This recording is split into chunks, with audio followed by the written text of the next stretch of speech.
কেমন আছেন সবাই? আশা করছি ভালো আছেন। আর আজকে আমি অর্ডার করেছি জিনটা থেকে, জিনটা বলে একটা অ্যাপস থেকে। আর এইখানে তো আপনি কম দামে অর্ডার পাবেন। তো আমি অর্ডারটা করেছি আর অর্ডারটা আসছে। তো এইখান থেকে আমার নিচে দেখা যায় অর্ডারটা আসছে কিনা।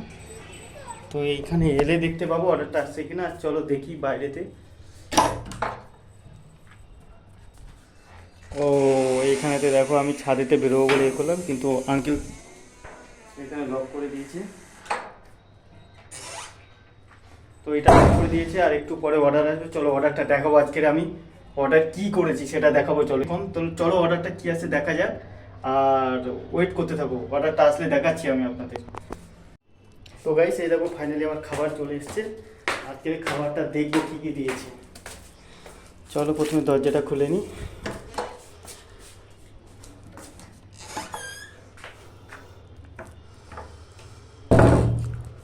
এটা হচ্ছে আমার রুম। তো নিচে থেকে কালেক্ট করতে হলো খাবারটা। আর খাবারটা দিয়ে দেখবো কী কী আছে এর মধ্যে। তো গাইজ দেখো, চিন্তাতে আমি অর্ডার করেছিলাম মাত্র 60 রুপিস দিয়ে। আর এটা হলো ভেজ থালি একটা অর্ডার করেছিলাম। তো এখানে আমার আছে হচ্ছে ডাল, আলু ভাজা অ্যান্ড একটা সবজি আছে। আর একটা ভাজি টাইপের সবজি দিয়েছে, সবজি একটা আলু ভাজা ডাল। তো 60। তো চলো আমি খাবারটা খেয়ে নিই। আর তোমরা যদি না লাঞ্চ করে থাকো তাহলে লাঞ্চটা করে দাও আজকের ওই অবধি ভিডিও। তো তোমরা যদি অর্ডার করতে চাও, জিনটা বলে একটা অ্যাপস আছে, যেটা কলকাতায় চলে, তো অর্ডার করতে পারো তোমরা।